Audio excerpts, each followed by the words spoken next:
Good morning, ladies and gentlemen. And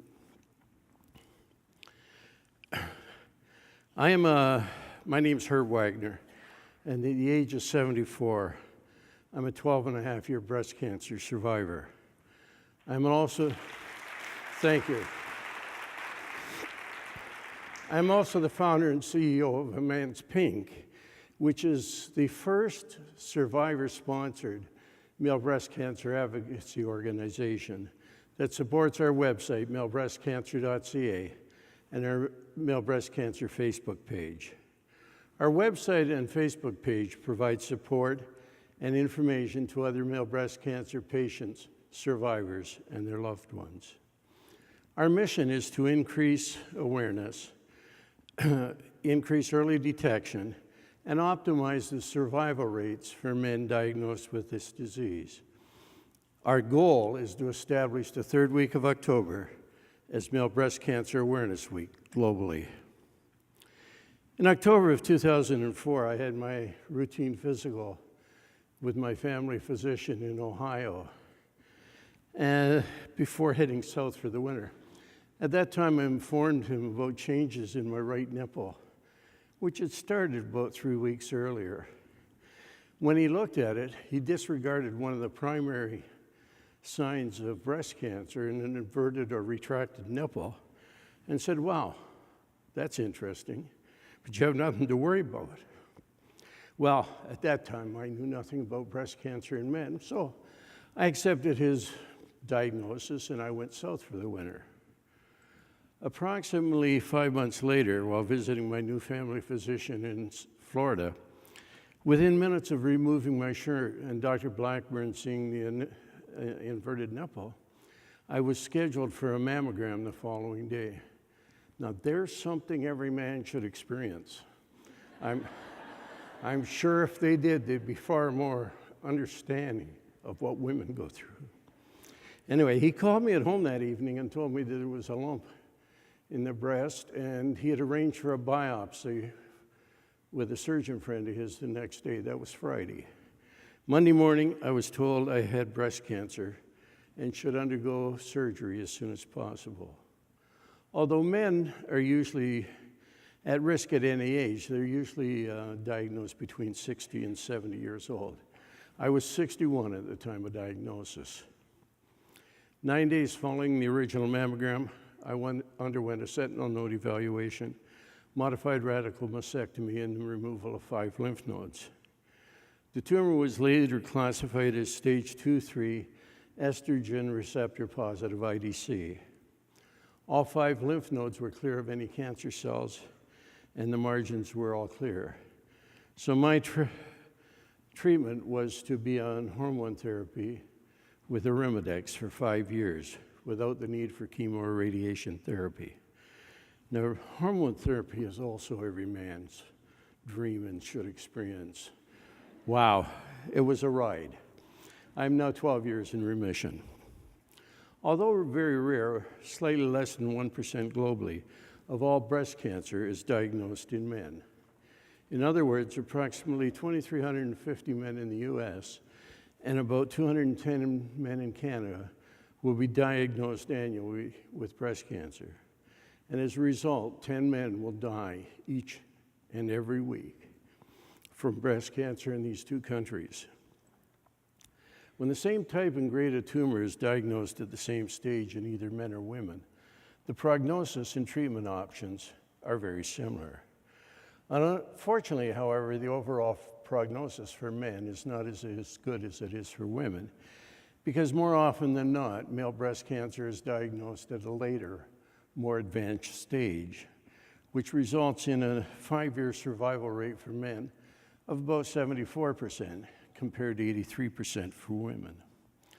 This is in part due to the fact that many men, as well as clinicians, are unaware that breast cancer is a disease that can also affect men, and also because men are notoriously reluctant to seek medical advice, especially regarding a breast issue. Now, this should not be the case that we have this low survival rate, because About 92% of all male breast cancer tumors are ER positive. These are the easiest form of breast cancer to treat and are very responsive to endocrine therapies such as tamoxifen or aromatase inhibitors. However, drugs such as aromatase inhibitors, which now are suggested to be less effective in men than in women, are still being prescribed for men based on female breast cancer data. The endocrine therapies can cause side effects such as weight gain, depression, hot flashes, joint pain, loss of libido, and impotence. Up until recently, male breast cancer has been drowning in a sea of pink, myths, and stigma. Only in the last few years have we started to address the issues that breast cancer is not only a woman's disease, and when diagnosed, men feel that they are abnormal, have done something wrong, and that they will die from what they feel is a woman's disease. We are starting to add some blue to the sea of pink. For example, up until the mid-1980s, men diagnosed with ER-positive tumors that had metastasized or were inoperable had their testicles removed in order to prevent further growth of the tumor because 20% of male estrogen is produced in the testicles. That's one reason why men didn't talk about having breast cancer. Very little information was available on the website in 2005 when I was diagnosed. Out of the Shadow of Pink was founded later in 2005 by Joe and Kathy Reed after his diagnosis of stage 4 breast cancer.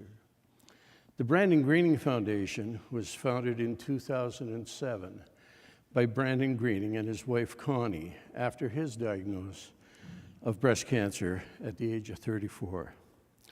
Shortly thereafter, these two men became friends, and as they were patients both from Maryland, and started to share information and post their stories, providing the first patient-supported information about male breast cancer on the internet. A Man's Pink was established in 2009 to support our website.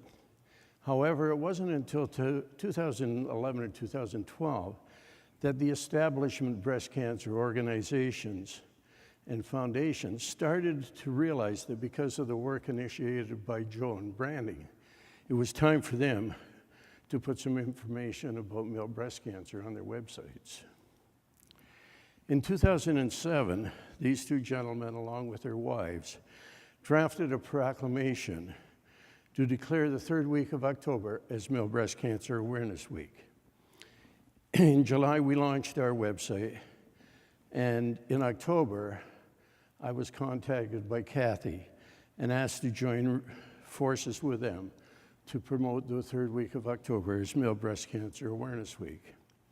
Since 2007, these global efforts have faced numerous challenges and obstacles, and unfortunately have been only moderately successful.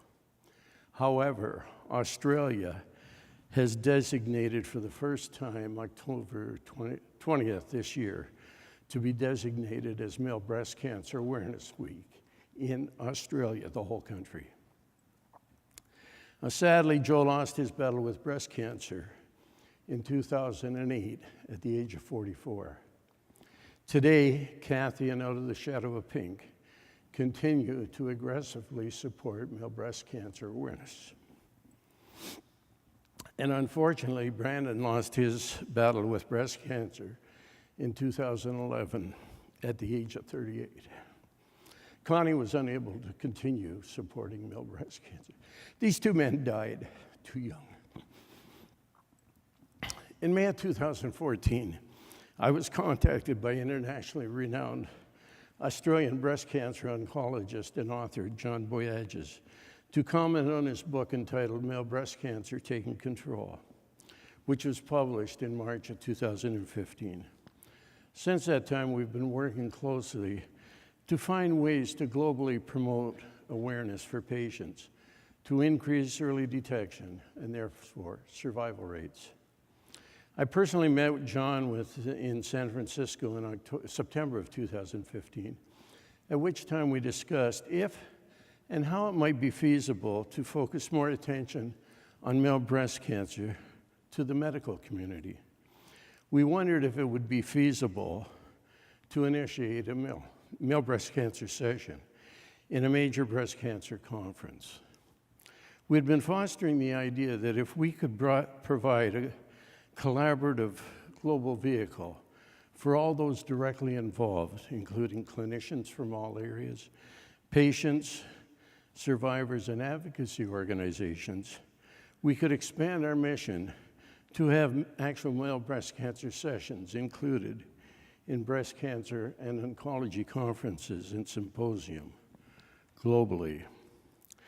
To date, our efforts have include presenting a poster at the European Breast Cancer Conference in Amsterdam in 2016 of March, an oral presentation at the Second World Congress on Breast Cancer in Phoenix in September of last year, our first inclusion of an actual 90-minute male breast cancer session in the Clinical Oncology Society of Australia conference in Gold Coast, Australia in November of last year, which was really very well received.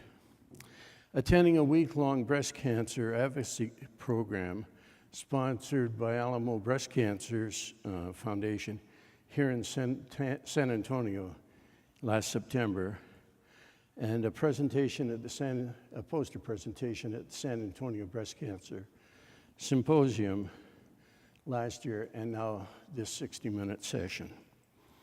Although men are making headway in improving awareness, early detection is increasing, and the survival rates for men are starting to improve. We must continue to promote awareness in order to reach more and more men, as well as the medical professionals globally.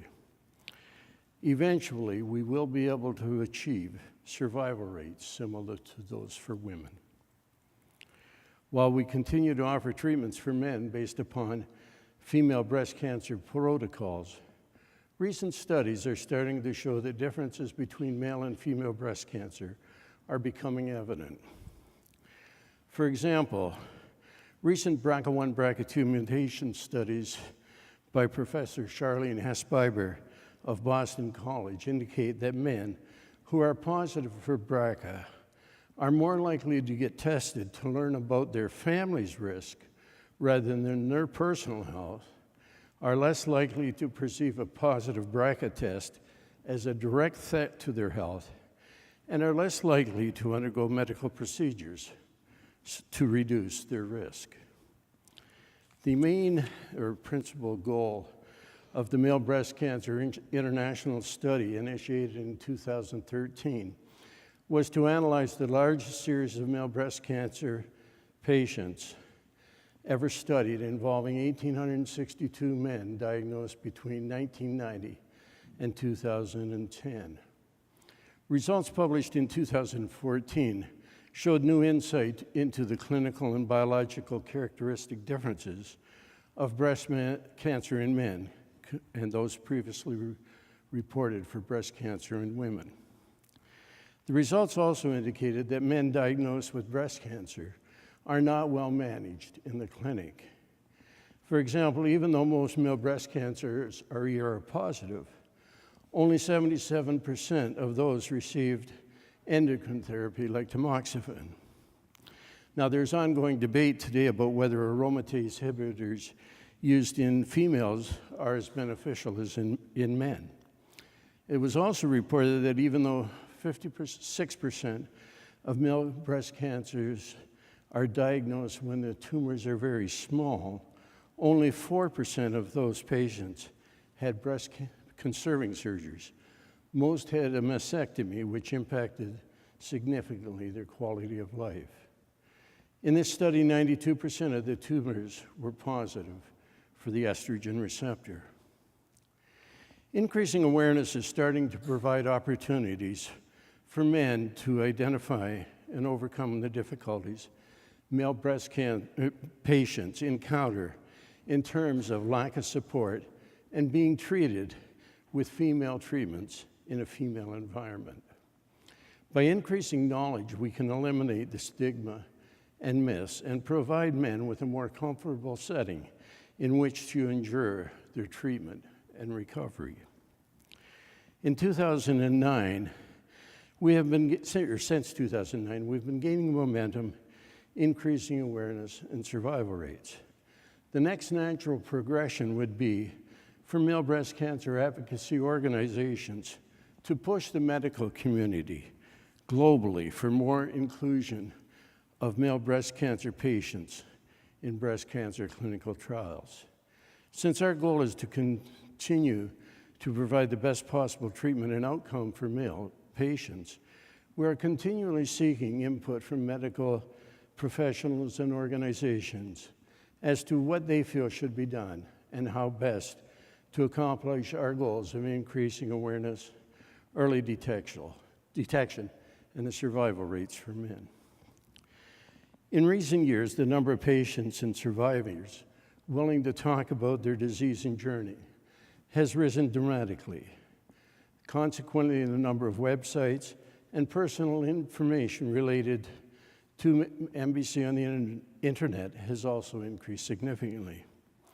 However, it has also become apparent that profitability and fundraising has taken precedence over patient care and support for men diagnosed with this disease. Today, there is still no single unifying organization for male breast cancer in many countries. And regrettably, there is still very little financial support from the mainstream players, and male breast cancer remains obscured in a sea of pink in these countries. However, in Australia, patient care and support for male breast cancer remains a priority. Australia is the only country where the peak national breast cancer organization, Breast Cancer Network Australia, actually allocates part of their annual budget and works very closely with the Australian scientific and medical communities to promote male breast cancer awareness and support. In conclusion, between 2005 and 2008, 2 young male breast cancer patients from Maryland started to post information about male breast cancer on the internet. Excuse me. Joe Reed and Brandon Greening initiated their advocacy efforts and are responsible for how it has progressed to where it is today. However, it is now time that the scientific and medical communities, the major breast cancer organizations, as well as the pharmaceutical industry in these countries, stand up and take responsibility to promote male breast cancer support.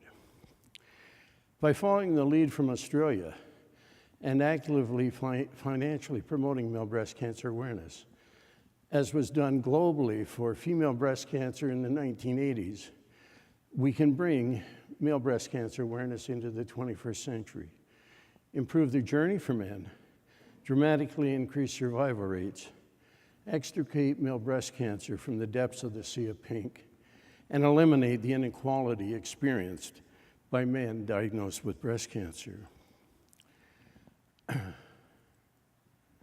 Now, we've added some blue to the sea of pink to ensure that all men will pause and think. Breast cancer is a disease that affects men too, and that's why we've added the blue. Breast cancer awareness and breast self-exam are not just for a woman, but also for a man. A man's pink teaches us to pause and think, and that's why we've added the blue. To increase survival rates, we're striving to proclaim the 3rd week of October as Awareness Week for Men. Increasing awareness allows us to survive. And that, ladies and gentlemen, is why we've added the blue. Thank you for your attention.